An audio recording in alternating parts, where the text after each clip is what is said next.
अब दोस्तों वैसे तो मैंने आपको कटहल की बहुत सारी रेसिपीज दिखाई है, पर ये जो स्पाइसी कटहल बनाने का तरीका है ना, बहुत ही डिफरेंट है। आप इसको बहुत इजीली बना लोगे कम टाइम में, और ज्यादा कटिंग चॉपिंग मेहनत है ही नहीं। तो फिर देर किस बात की दोस्तों, चलो फिर शुरू करते हैं। अब सबसे पहले दोस्तों यहाँ पर जो चीज आपको मेहनत करनी है वो ये है कि आपको 5 प्याज को स्लाइसेस में करना है। देखो मैं तो चुटकी बजाए कर सकता हूँ, लेकिन मेरा आपको सजेशन ये होगा कि प्याज को एकदम रफली स्लाइस करना। ऐसा नहीं कि एकदम फाइन काटो, मोटा भी चलेगा पतला भी चलेगा। हाँ, लेकिन ये स्टेप जरूर करना है। थोड़े से पानी में आप 1 चम्मच नमक डालना और थोड़ा सा हल्दी पाउडर। ये इंश्योर करेगा कि आपके कटहल के अंदर तक फ्लेवर आए। अब मैं कटहल को डीप फ्राई तो नहीं करने वाला, मैं यहाँ पर भुनने वाला हूँ। तो मैंने अपने कुकर ही लिया है, क्योंकि मैं यहाँ पर एक ही बर्तन का यूज करूंगा। इसी कुकर में दोस्तों मैं यहाँ पर पहले कटहल को भुनूंगा, तो इसलिए मैंने यहाँ पर आधा कप सरसों का तेल लिया है। जैसे ही सरसों का तेल एकदम धुएंधार हो जाए, तो गरम गरम तेल में आप यहाँ पर कटहल को डालना, और थोड़ा सा दूर होके डालना दोस्तों, क्योंकि आपने कटहल धोई होगी, हल्की सी भी गीली होगी, तो जो तेल के छींटे हैं आपके ऊपर भी आ सकते हैं। तो हल्का दूर होके डालना। अब देखो, अगर आप कटहल को डीप फ्राई कर रहे होते तो आप इसको स्टर करते तो बिल्कुल नहीं टूटती, लेकिन क्योंकि मैं यहाँ पर डीप फ्राई नहीं कर रहा हूँ, मैं यहाँ पर भुन रहा हूँ, तो इसलिए दोस्तों मेरा आपको सजेशन ये होगा कि कटहल को ज्यादा स्टर नहीं करना। जैसे ही कटहल एक साइड से हल्की सी पक जाए, तो फिर ही आप यहाँ पर नमक और हल्दी जो हमने पानी बना के रखा था ना, वो डालना। कटहल नमक को एब्जॉर्ब भी कर लेगी और इसके ऊपर एक बढ़िया सा रंग भी चढ़ जाएगा। आप खुद ही देखो दोस्तों, मैं ज्यादा स्टर नहीं कर रहा, मैं बस हल्के हल्के हाथ से थोड़ा थोड़ा स्टर कर रहा हूँ, ताकि मेरी कटहल टूटे बिल्कुल भी ना। ध्यान रखना है इस बात का दोस्तों। मुश्किल से आपको 5-6 मिनट लगेंगे, कटहल आराम से पक जाएगी। और यहाँ पर सारी कुकिंग मैंने मीडियम फ्लेम पर करी है। ये देखो बढ़िया कलर आया ना कटहल का। आप इसको निकाल कर रख देना, और फटाफट से जितना तेल बचा है उसमें ही मैं आपको ग्रेवी भी बना के दिखा दूंगा। मैंने यहाँ पर बेसिक मसालों का यूज किया है। 1 चम्मच जीरा है, और बाकी खड़े मसाले ये है। मैंने दोस्तों 1 बड़ी इलायची डाली है, 1 दालचीनी, 3 छोटी इलायची, 2 लौंग, ज्यादा मत डालना बिल्कुल भी, 1 तेजपत्ता काफी होगा, और काली मिर्च भी 2-4 दाने ही काफी होंगे।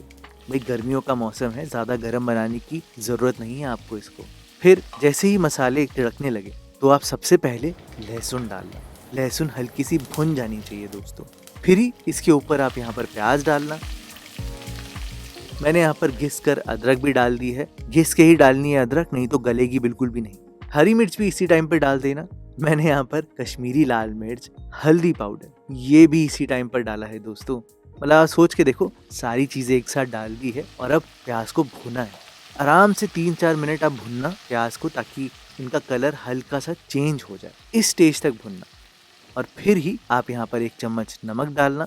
नमक को अच्छे से मिलाना, और यहाँ पर आधा कप पानी डाल देना।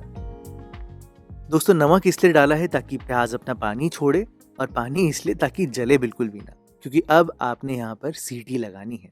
मैंने यहाँ पर ढक्कन लगा के 2 से 3 सीटी लगाई है। इसमें प्याज पूरे गल जाते हैं दोस्तों, और जो भुनाई होनी है, जो भी पकना है, सब आराम से हो जाएगा।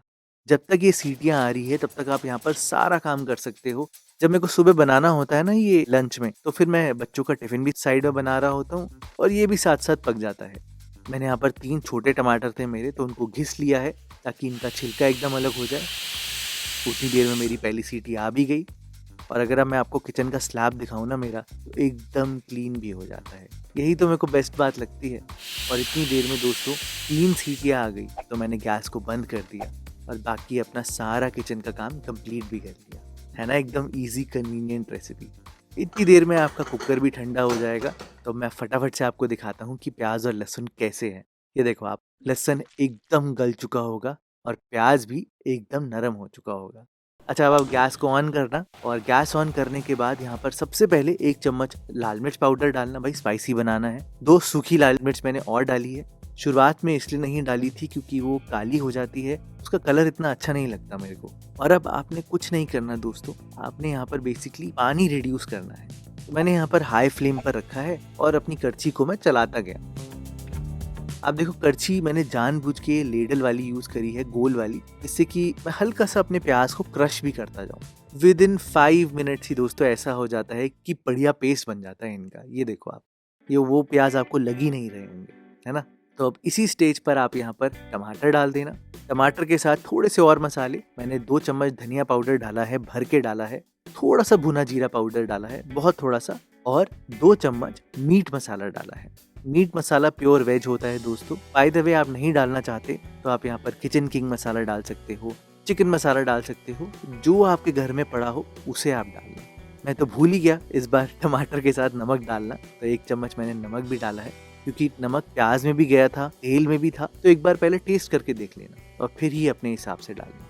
और अब टमाटरों को जल्दी पकाने के लिए मैंने यहाँ पर ढक्कन लगा दिया है, पूरा कवर नहीं किया है, हल्का सा खुला छोड़ा है।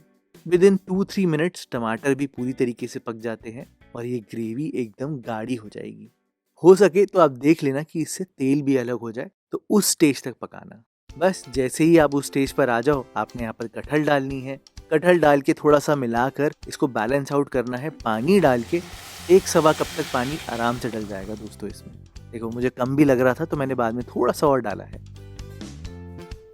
सारी चीज़ें आप मिलाना, अब ढक्कन लगाकर आपने सीटी लगानी है। मैंने यहाँ पर दोस्तों 1 सीटी लगाई है मीडियम फ्लेम पर, और 1 सीटी के बाद आप गैस को बंद कर देना। और जैसे ही प्रेशर कुकर पूरा ठंडा हो जाए, तो आपने दोस्तों एकदम लास्ट की चीज़ डालनी है, थोड़ी सी कसूरी मेथी और बहुत थोड़ा सा गरम मसाला। मसाले तो ऑलरेडी है ही दोस्तों, और वैसे भी ये चटपटी स्पाइसी बनानी है। आप देखो, इसका तेल भी एकदम अलग हो चुका है और कटहल भी इतनी सॉफ्ट बनती है ना दोस्तों, ऐसे ही टूट जाएगी। इसका टेक्सचर भी बहुत अच्छा लगता है। आप ये बना कर देखना दोस्तों, आपको बहुत पसंद आएगी।